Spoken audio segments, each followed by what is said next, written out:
Hello, everyone. This is Susan Knowles, and welcome to this podcast. In this podcast, I'll be talking about systems of measure, which will incorporate all of the chapters that I ask you to preview for this first week of NUR 121A Med Math. The three systems that we'll discuss are the apothecary system, the household system, and the metric system. The apothecary system is actually originated from the English, and it is considered to be one of the oldest. It's actually a fractional system, and it may still be found on some of the labels of the older medications, but it always needs to be converted to the metric, and you probably in truth really won't see it too much at all in your careers. Some of the units of measure in the apothecary system are the ounce, which of course we are familiar with that in the household system. The metric equivalence to the ounce is 30 milliliters. That's one that you're going to always have to remember.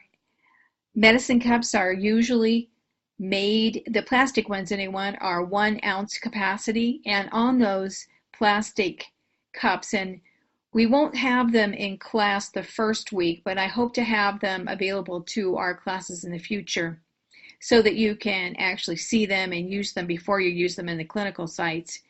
But they are marked just as the picture is on this slide in teaspoons, tablespoons, milliliters, and the total capacity is 1 ounce. Other units of measure in the apothecary system that we are familiar with are the pint, which is 16 fluid ounces, and then we would convert it 16 times 30 in order to get our milliliters. Quart is equivalent to 32 fluid ounces, and then of course we would further convert that. Occasionally you might come across the grain that was used with aspirins typically, but on the newer labels, I checked it out in my medicine cabinet, and there's no statement about grains any longer. We used to say it, I can remember years and years ago, people talking in grains, but not often at all. And I truthfully, in my 40 years of my career, haven't really used it. So even though the textbooks are talking about it's going to eventually phase out, well, I think it's pretty much phased out. Now that we're using computerized orders, I don't think you're going to ever see it again. The metric equivalents are to a grain, and remember that the grain, the abbreviation for the apothecary system, it is before the number instead of after the number, whereas in the metric system, it's after the number. 15 grains is equal to 1 gram, or 1 grain is equal to 60 to 65 milligrams. That's why when you did your quizzes, some of you, your answers didn't come out right, and why it seemed like it was a weird answer. It's because they were using the 65 milligram conversion. Most medications are based on the equivalence of 1 grain equals 60 milligrams. The other system that you'll encounter only because it's what we use in the home, and then it's what you would use if you were doing home health care. If you hear the dings in the background, those are your classmates emailing me. So it's an old system. It is the least accurate, and it's what you're going to use oftentimes when you're doing intake and output for your patient, especially intake, because it's the capacity of glasses and other utensils. It's helpful if they are calibrated, but usually they're not. We will not use droppers anymore. I don't think you'll ever see those around unless, you're in a foreign country maybe. But you're going to need to memorize certain things, like 1 teaspoon is equivalent to 5 milliliters. 1 tablespoon is 15 milliliters because it equates to 3 teaspoons. In a measuring cup, 1 measuring cup is usually 8 ounces, and you can check your own in your kitchen. The metric system is considered to be the most precise or most accurate measuring system, and I guess that's the reason why we're supposed to be using it. It's supposed to be simple because it's based on decimals and multiples of 10.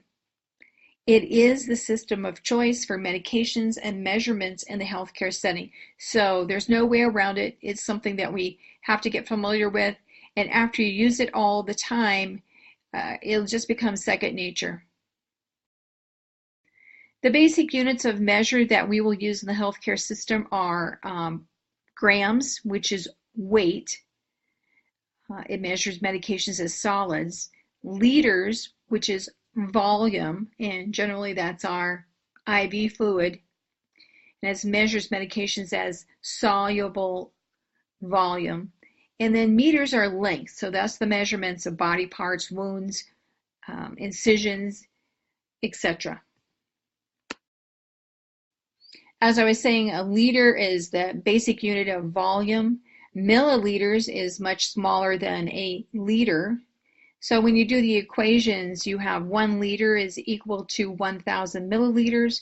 1 milliliter is 0.001 of a liter. You might still hear me, as well as other people, accidentally saying cc because we use that interchangeably with milliliter in the past. We're all trying to convert over. Pints and quarts are used in home care. They are not metric, but they do have equivalents. So 1 quart is equal to approximately 1,000 milliliters, but if you actually do the math, I think it comes out to 960. And 1 pint is about 500 milliliters. And this slide is just a picture telling you or demonstrating that 1,000 milliliters is in an IV. So anytime you get a full large bag, the large bag of IV fluid, it's 1 liter. Half of it is a 500 milliliter bag. And then we use smaller quantities of IV bags that we call secondary lines or piggybacks. And those are used to put medications in when we want to give, most of the time it would be an antibiotic, and it's mainly just a larger volume of diluent for the antibiotic or other medication to be instilled with or infused. And then again, this is another picture of the liquid medicine cup. And on this slide, we're talking about a gram, which is the basic unit of weight. You have milligrams and micrograms. 1 gram is equal to 1,000 milligrams, kind of like 1 liter is equal to 1,000 milliliters. And then 1 gram is equal to 100,000 micrograms. A kilo is probably the only unit typically used in medicine that is larger than the basic unit of a gram. And that's because we're doing weight with that. So 1,000 grams is equal to 1 kilo. And we will use kilos to weigh babies all the time because of the accuracy of giving medications to premature babies, pediatrics. All the time we want to have the most accurate measure when we're calculating our medications, whereas in adults they can have a wider range, and so we're not usually as precise about weight as a conversion to give a medication. So you're always going to see weight in grams as a necessity for giving medications to children. What you'll typically see in the workplace on a regular basis are kilos, grams, milligrams, and micrograms. You'll see liters, milliliters, and centimeters. Some of the rules are listed here for the metric system. We want to make sure that we use Arabic numbers as quantities. We don't use those Roman numerals. Parts or fractions of a whole are in decimals because the metric system is based on the decimal system. The abbreviation for the quantity, whatever it might be, is listed behind the number or following the number. A full space should be used between the number and the abbreviation so that it's more easily read. And very, very important that you use a leading zero if the quantity is less than 1. Do not use a trailing zero. For me, it's really hard to get used to, and so I'm really trying to make sure that I do it because for years I haven't. But in order to prevent errors, it's really important, and all of the organizations that monitor healthcare want us to make sure that we're putting a leading zero but no trailing zero to prevent errors. They're also trying to encourage us to make sure that we put a comma in values that are 1,000 or greater, and do not put an S to pluralize any of the abbreviations.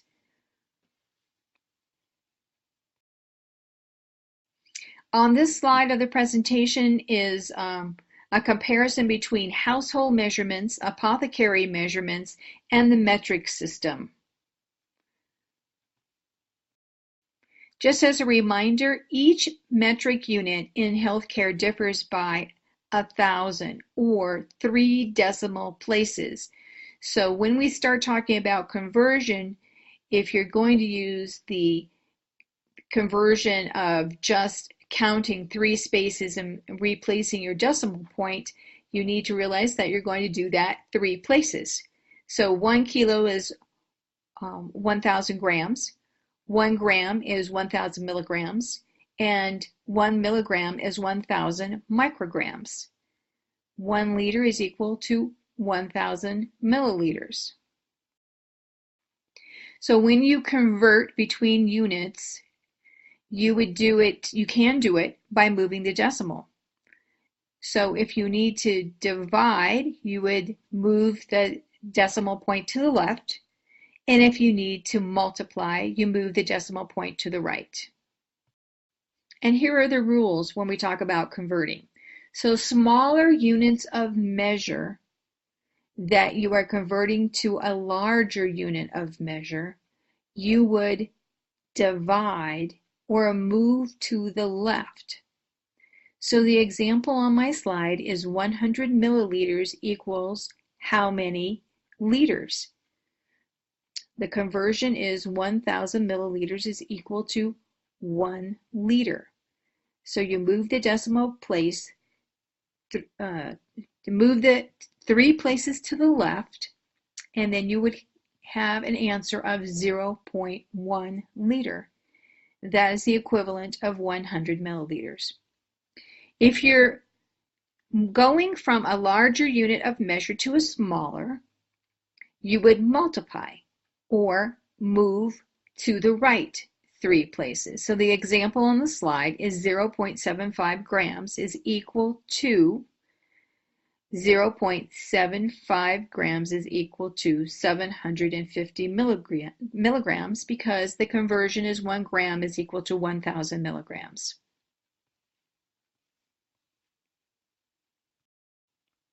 When you're converting in the same system, then it's important that all the measurements be in the same system.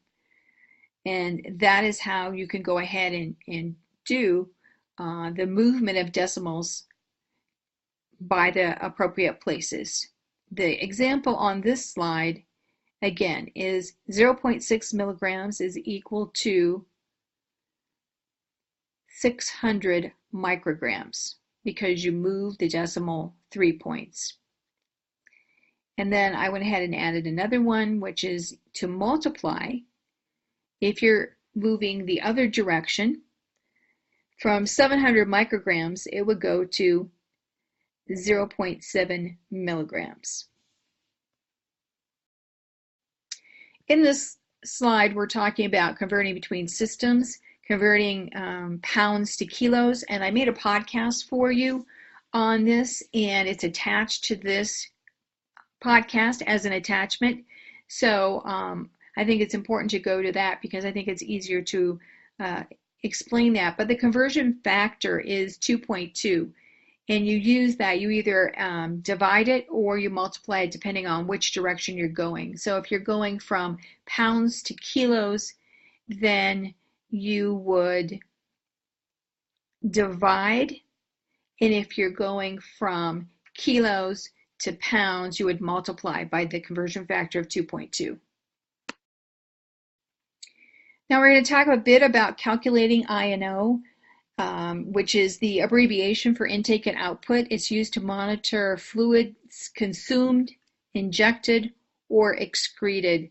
So intake refers to any kind of sort of solid kinds of liquid, things that would become liquid at room temperature, like Jell-O and popsicles, so things that melt. Those are all included in the intake.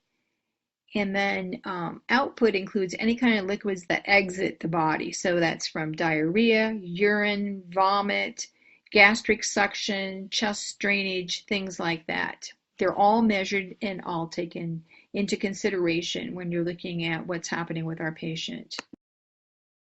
We record those volumes in milliliters, and sometimes when we're picking up trays, the food service trays, then we're going to have to convert the household quantities into the metric system or into milliliters. It's usually recorded during the hour in which that fluid is consumed, injected, or excreted, and then it's totaled for a 24-hour shift. But it could be, 24-hour day, or it could be per shift, or it could be hourly, depending on the severity of the illness that the patient is, so their acuity. In addition to the oral intake a patient takes in, we also have to record the intravenous fluid that they take in. And this will vary depending on the institution, but in general, and also where that person is in the hospital. And anytime a person has an IV, though, we need to record that intake. Urine is usually recorded hourly, but not always. Again, it depends on the acuity of the patient. But the most important number to remember, and you always must remember this throughout the entire nursing program, because it's going to come back to haunt you on almost every lecture. Somebody may throw out this question. You're going to get it on a test, I guarantee. The adult hourly output should be 30 milliliters an hour or more. When it's less than that for any length of time, it could be less than that for an hour, but if it continues to be less than that, we are concerned. 30 milliliters of an hour is the limit to the minimum output that a patient should have. When you are working in a particular unit, they'll generally have a key for the conversions for the sizes of the glassware and cups that they use. So it's important to find out what is it for that facility. There are some listed here that come from your textbook. 1/3 of a glass.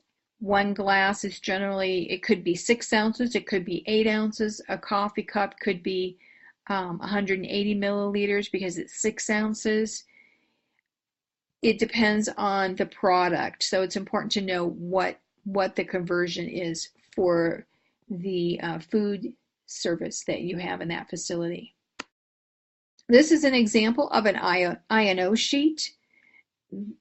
There, you may have one that's paper and pencil that is used on the unit in a long-term care facility, but then it's going to be transferred generally into the computer.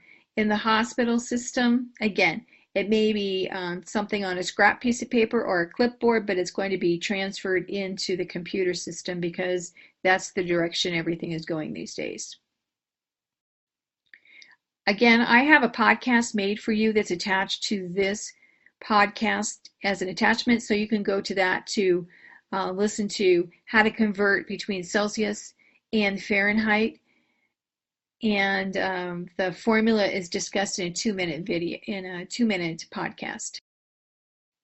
The basic formula to convert from Celsius to Fahrenheit is to multiply by 1.8 and then to add 32.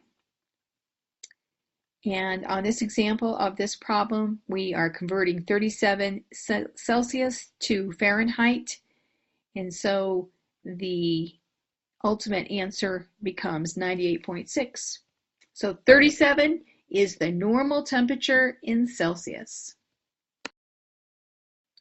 To convert from Fahrenheit to Celsius, you subtract 32 and divide by 1.8. And in this conversion on the slide, it's 68 degrees Fahrenheit, which is not a normal body temperature, just a little heads up. It's and then once you do the math, it becomes 20 degrees Celsius. Additional metric conversions in length are from a centimeter to millimeters. So 1 centimeter is equal to 10 millimeters. And typically some of the things that we're going to be measuring are things in the nursery, head circumferences, because this is how we check for increased intracranial pressure. This is how we check for abnormal growth in the head. We're going to check, you could be required to do pupillary measurements. That's what the lower scale, those little dots are on this slide. And oftentimes, students, you can have a ballpoint pen that has some of these measurements on there so that when you're doing your documentation, you can compare it so that you can see what those measures are.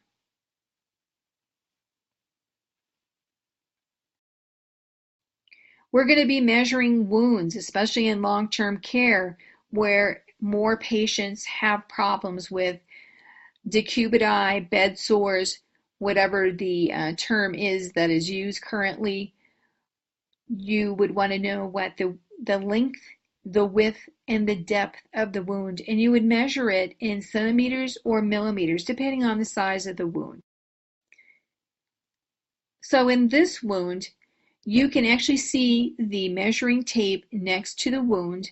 And so what is the length of the incision in centimeters, and what is it in millimeters?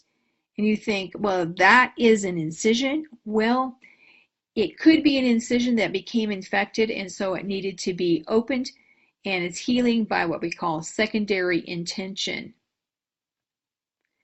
So when I looked at the tape, I saw that it looked like it was 9 centimeters, which equals to 90 millimeters. Another example of measurement that happens all the time in centimeters are the weeks of gestation by doing fundal height. Measuring fundal height is a non-invasive way of watching fetal growth in utero. And this is done all the time. When you convert length, the conversion factor from inches to centimeters is 1 inch equals 2.5 centimeters. So if you want to convert 30 centimeters to inches, you would divide 30 by 2.5, and that becomes 12 inches. And then another problem I placed on the slide is 14 inches is how many centimeters, and that becomes 35 centimeters once you do your math. As I alluded to earlier, body weight is important to calculate doses for certain medications, especially in pediatric patients, because these medications are delivered either milligrams or micrograms per kilo. So we need to be able to calculate safe dosages and document them correctly and accurately, and they may need to be converted from pounds to ounces into pediatric calculations. When you're converting pounds to kilos or kilograms, the conversion factor is 2.2. Pounds equals 1 kilo. So you would divide if you want to convert. So you convert 65 pounds to how many kilos? 65 divided by 2.2 equals 29.54. And then we would round up or keep it, drop the 4 off, and you have 29.5. You would not round up because you only have a 4 at the end of your answer here. Again, I have a podcast where I go over this a little bit more in depth when you are converting pounds with ounces to kilograms.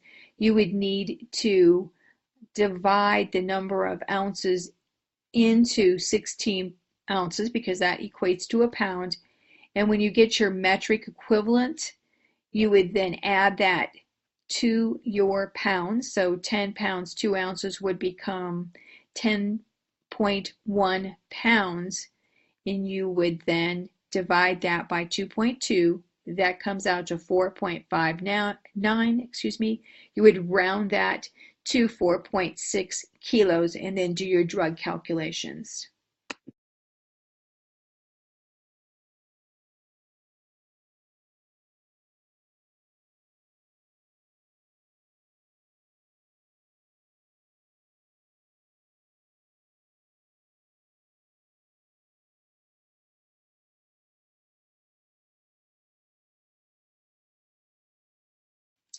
And finally, let's remember that all documentation and anything that we talk about needs to be in the 24-hour clock. All the textbooks refer to it to the military time, and then now they're starting to say this is computer time. Well, it's only computer time if you set your computer to the 24-hour clock. But the way that you convert is by the number of 12.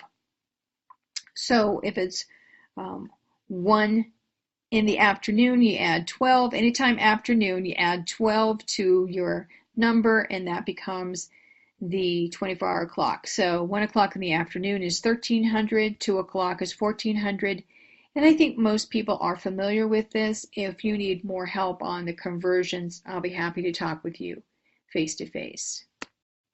This concludes this podcast. Once again, I want to encourage you to click on the attachments that I've placed below. One conversion method that I didn't talk about in this podcast is doing the calculation for body surface area. It's not covered in your textbook or in any of the modules that you've done so far, but it's the only other conversion that I can think of that you need to know how to do. And once you're familiar with that, when we get to the pediatric chapters, the pediatric calculations, which will be coming up in a couple of weeks, you'll already be familiar with that conversion, and we can build upon what you've already learned. So once again, thank you for joining me on this podcast. This is Susan Knowles from Cochise College of Nursing.